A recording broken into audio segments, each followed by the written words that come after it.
Welcome to Beauty Talent Talk. I'm Debbie Johnson, your host.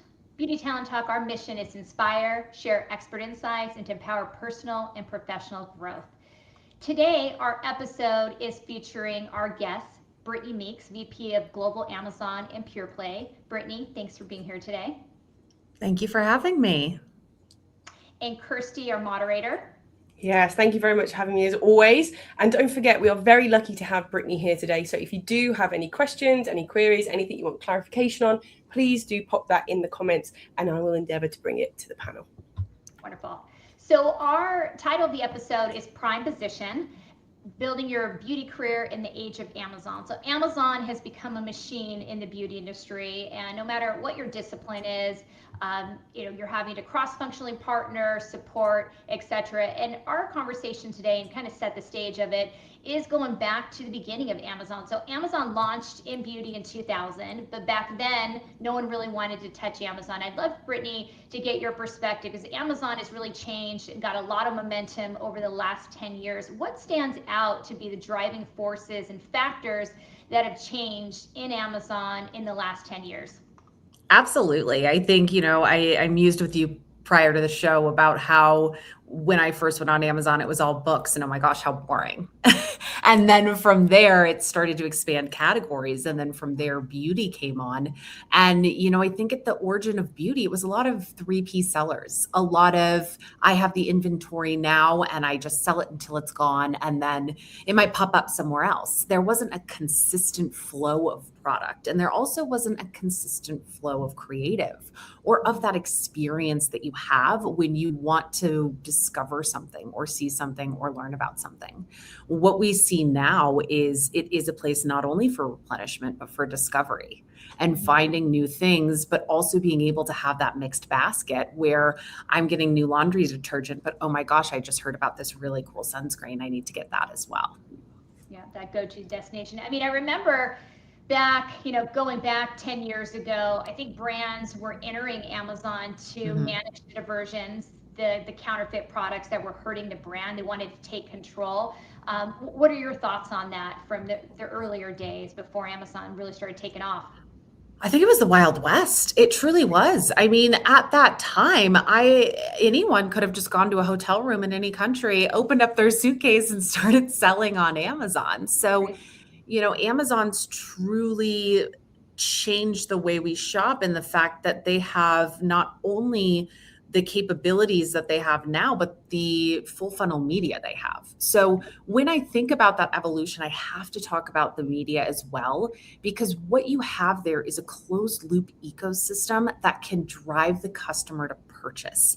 And to me, that's almost the secret sauce and the beauty in the change where, oh my gosh, I saw that ad on my TV. Oh, it popped up again on my phone. Oh, I was reading an article, I saw it again. And you can really see that journey to bring the customer to then convert. And it brings you into Amazon itself, as opposed to having to, God forbid, type in a URL on your own or, leave the ad and go somewhere else. So it's with such intention and strategy to really make sure that the customer is captured. And I think that to me is the biggest change. And then on top of that, making sure the customer experience is elevated. Absolutely. And when you think of the skill set for Amazon, when you first started in Amazon, tell us how you got started at Amazon, because I find a lot of folks are kind of falling into it. It's not something, unless you're working with it now, you're actually pursuing it. How did that happen, Brittany? Oh my gosh. I remember I was one of those that I spoke about prior, 3P. Even printing out the labels, picking and packing lipsticks, believe it or not, on 3P and sending them out. And then now it's truly, how can I use this as a marketing engine? I mean, the evolution and just as they come up with new things and new ways, and you can even have your product in a TV show and then have a commercial that has your product, and then that drives straight to checkout on the TV. It's just been so exciting to watch this evolution, and even more exciting, I would have to say, to be a part of it. And when you think of Amazon today and how extremely critical it's been for a lot of companies in a profitable channel, what do you feel are the biggest challenges you as an Amazon expert are facing? That's a great question. I would have to say you have to look at this business holistically. It's not just a sales channel. It isn't. It's a marketing engine. They can reach hundreds of millions of homes. But on top of that, you're reaching hundreds of millions of homes. How are you getting the product there? You have to look at all of the key pillars of what makes Amazon run, and you have to look at its ethos, and you have to take your internal teams and make sure they can meet that as well. So what I mean by that is sales, marketing, operations all have to be marching to the same drum beat. And I think sometimes that communication can easily fall off, especially in beauty. We're running 100 million miles an hour. But if something is in a campaign, but it's not in the warehouse, you're immediately going to have a loss as it's seen to Amazon, because the goal is to get the product to the customer as fast as possible. And everything truly has to be working in harmony for Amazon to work. Absolutely. And you bring up something that I wanted to talk about, because when you think of a brand marketer, you think of operations or even e-commerce. I mean, Amazon doesn't have a straight path in where it lives in organizational charts. It's under sales, it's standalone, it's under marketing. So for those folks that cross-functionally partner with you, what would you say, outside of what we just discussed, are other areas that can create more synergy and more support? And what can they do as a professional to become more versed in Amazon to be the right partner? That's a great question. When I can, I really love to host sharing is caring strategies sessions, postmortems. Here's how we did this. Here's what worked. Here's what didn't work. Personally and professionally, I really like to empower others to learn about Amazon. As we see Amazon grow, this is where I love to even have accounting team members, logistic team members come and say, here is how we did this certain event. Here's how it happened, and have them ask questions. Because from my seat, if everyone feels not only excited about the Amazon journey, but also empowered to ask questions, but also brought along with it, it really helps streamline everything better. And it's really easy to get stuck in a tunnel, and that tunnel vision that we all get in. And Sure. the other beauty of this is the questions that get asked are something I would never think, because this cross-functional team lead is thinking about it from a logistics PV. Okay, well, what happens if this? And that's the magic for me. What are common questions that cross-functional partners ask that stand out in your mind? It'd be helpful for the audience. That's a great question. I think a lot of it is to, how does Amazon work under the hood? Pop the hood and let's see how, why, and Amazon's KPIs. And that's something that I would recommend, just knowing where you're graded and what that scorecard looks like and how important that is to make sure that this machine runs smoothly. And their scorecards do touch a lot of different sectors of each business. So really making sure not only are you looking at them, but you're communicating to them. I work with such a great set of colleagues where we love to challenge ourselves, and we want to be number one to our core, and we want that A+, we want that gold star. So that's where I also get excited, where it's, okay, how can I do better? How can I get an A+ on this next piece? Love that. And when we first started talking about this topic, one of my intentions was that Amazon's growing. We're seeing a lot of hiring from, brands not happy with the Amazon agencies and building in-house teams, and then Amazon just becoming its own channel where they're sourcing and supporting it. And then you have roles like your field sales and your education and a plethora of other roles within beauty that are declining. And so I wanted to also shine a light on, how can somebody evolve? How can someone build a skill set in Amazon to get into a side of the business that is growing and hiring? This is a question that I absolutely love. And I have two direct reports that are examples of this. So one of them started in field sales and currently works Amazon marketing. And the beauty of this field sales piece is someone who is boots on the ground talking to customers, knows what the customer is coming in to think about. It is incredibly challenging to try to sell something on a little computer people carry around in their pocket. You have to really make sure you're talking the right talk, you're showing the right things. And the benefit of someone in field is that they say, oh, this is what everyone cares about when they come to ask me about this face cream. This is what everyone's coming to ask about when they need a new nail polish, what have you. And having that point of view to really say, this is how people are shopping can really bring in this creative lens of, okay, but how do I make that clear on 3 pictures in a carousel? And that really, really, really excites me. And then I have another direct report that started out on the back end and really got excited about learning about the nuts and bolts and to how to keep those scorecards up and keep things going. You know, it is truly a full-time job with any website to keep it afloat, and things change and break and pictures fall off, and having that diligence and really being able to call things out now in advance. Hey, I think this might happen because I've noticed a pattern here. It's really, really, really exciting to see these two evolutions and how to previously to people who weren't in Amazon have really, really, really succeeded in Amazon. And I love that they're bringing value from the foundation of their skill set from a consumer perspective. Correct. To really drive it forward, like you said, on a phone, on a computer, where you've got limited space to be able to really sell it. Now, for those folks that are experts in Amazon, which is an evolving skill set, what are some of the recommendations, or what do you do to keep up with the constant changes and keeping yourself up to date to manage your team and support your team? Coffee, a lot of coffee. I think what I love about Amazon most is how they're ever evolving. It can be a pain point sometimes, though. Things change, processes change, new things come from the top down. And really keeping that nimbleness and also knowing that things have to move. It's not, oh my gosh, I have to drop everything. How horrible. It's okay. How can we streamline this? How can we take a step back? And how can we work within these new parameters? Because the parameters are going to continuously change because Amazon will continuously change. Right. Their goal, and they're very outright about this, is to get product to the customer as fast as possible. So as a leader from there, I have to take a step back and say, how can I help them get my product to their customer as fast as possible? And from there, that's where you can truly break it apart and see how each piece of the puzzle needs to be put down. It goes back to a combination of the marketing engine and the operational backbone to be able to deliver both, which I think is fascinating.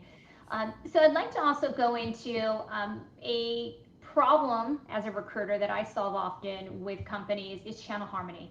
Amazon being such a massive growing engine is also causing a lot of complexities within omni-channel models. What have you found that has been effective to create channel harmony? This is the number one question I get asked by friends, by colleagues, by any moderator on a panel, because it is a hot ticket topic. It is something a lot of those are having challenges with. And that's where I go back to the over communication with cross-functional teams, and then really looking at each retailer for what they are and why they're special. They can't be everything for everyone. So where does Sephora sit for your brand? Where does Ulta sit for your brand? And where does Amazon sit for your brand? Taking it a step farther back, what assortment is best for each one? What works at Sephora in a store in a beautiful tower is not necessarily going to translate on Amazon with the same impact. So is it necessary to be there? The other piece is the promotional strategy, really, really making sure everyone has their moment in the sun, because it does help to have that combat.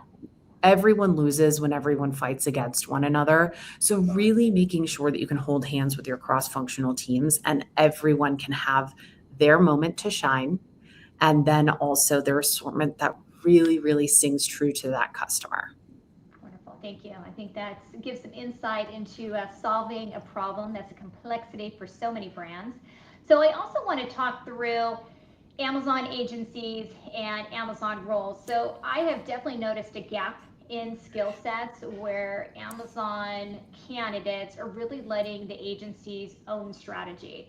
I found that there were fewer candidates owning strategy and partnering with agencies, and I thought that that was very interesting because I've been working on a lot of these searches and like to get your perspective on why is that, and for somebody, because I think that there's opportunities for professionals to build that strategy piece of it. How do they build it, Brittany? What's the recommendation there? Yeah, one thing I always tell my direct reports is nobody will care about your brand as much as you. And Yes. you have to take that onus on with every step of this.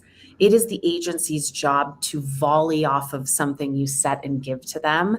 And you have to live, breathe, own, and direct where the brand goes. Because at the end of the day, your KPIs are based off of that. Absolutely. And that's where I tell my whole team consistently, we have to be the squeaky wheel. We have to keep coming forth with these ideas, with these questions, with these goals, because it is from us that the guidance has to come. The agencies, though, I love, love, love, love, love being challenged. I love it. And that's where I truly ask my agency, here's an idea I have. Here's a strategic idea that we want to go forward with. What do you think? And I want there to be autonomy and comfort in coming back and saying, we don't really think this is a great idea, and here's why. That is how you get the best face forward. But at the end of the day, it has to be from those sitting in the brand to really, really push the overall way to win. And it sounds like, at the end of the day, strategy from you, looking at the bigger picture growth strategy and where Amazon sits, and then delivering that to the agency for them to partner versus having the agency come to you and say, this is your strategy based on this data. So you're doing the opposite or collaborating with them. So I find the strategy piece, for some reason, is very complicated to actually hone in on that skill set. Brittany, any quick tips on how to learn that strategy, sitting in rooms, like how did you learn it, and how would you recommend other folks learn it? Because I see a significant gap right there. It's not going to be a shiny, fun, easy question. Trial and error, test and learn. Yeah. I bring my agency in as if they are a piece of us, but it's a lot of testing and learning. Hey, how does this work? Hey, I'm going to carve out a really small budget to see if I could drive this. Didn't work, darn, cross it off the list. What about this? Yeah. And it really, really, really is testing and learning your way to the top. Yeah. But I feel like that is your skill set, in the Amazon world, because it's changing so much, the testing. So fast. Yeah. Yeah. Yes. So on that topic, so AI. So everyone's testing and learning with AI as well in their skill set. How is it playing into the Amazon world? Oh, yes. AI is everywhere. And I have to admit, I use it so much just for the smallest little things, and I've become accustomed to it. But when I look at Amazon, this is really where it's a hyper focus on the ways customers are shopping. And I think this is what excites me the most is, it's not necessarily saying shampoo. It's, I have dry shampoo. What is the best hair product for this? Really, really the AI driven conversational discovery is what excites me the most, because if you think about it, this is how you talk in a store. When you go somewhere at a Sephora, for example, hey, I need my foundation matched, but I also want something light, and I also want something has SPF.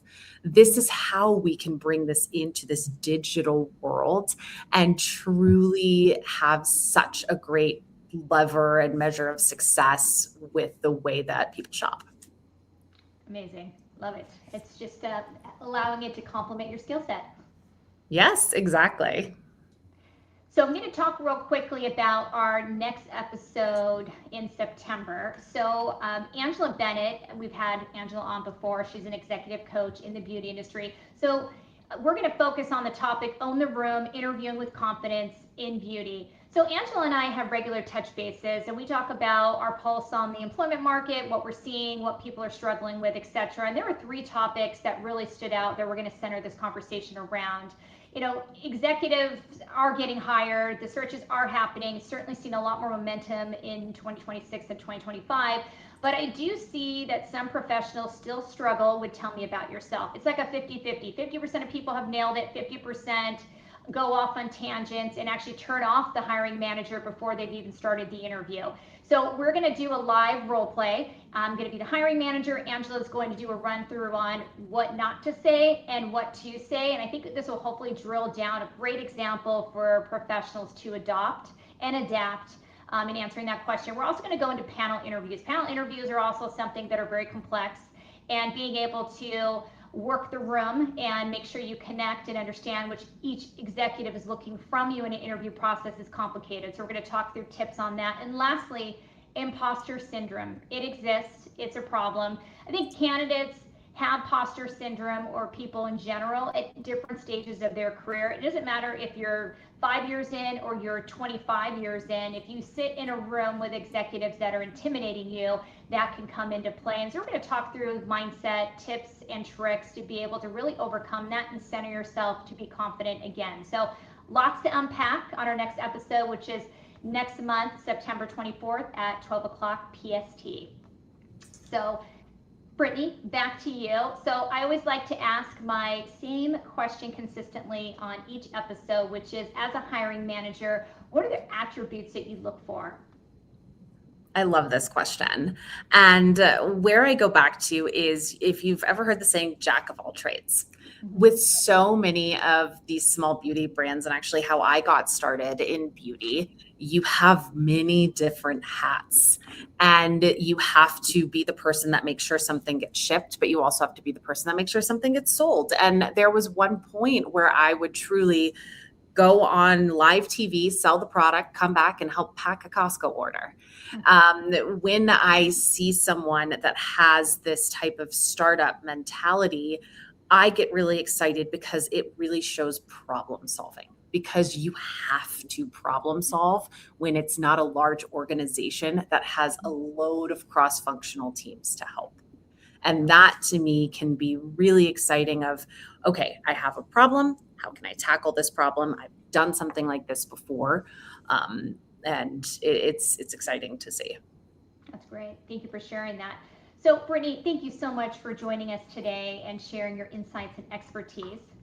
So my top tips, or excuse me, my top takeaways from this conversation today is, one, looking at Amazon as both a marketing engine and an operational machine, and understanding how both of those functions evolve. And I love, Brittany, the sharing is caring. So being able to reach out to your Amazon expert at your company or work with the agency and share information and have that be part of cross-functional discussions. I think that just creates elevation for everybody involved to support each other. And I think ultimately, when we look at consumer insights and how professionals from other skill sets like retail can come into a different function, but use their foundational, what is the customer looking for? What have they learned about the customer, can play so nicely into Amazon, and a great way for you to highlight, transferable skills in the interview process. So love this conversation, and thank you so much, Brittany, for joining. So for those who've tuned in, I hope you found this value in this conversation. And as always, keep investing in yourself and have a great day.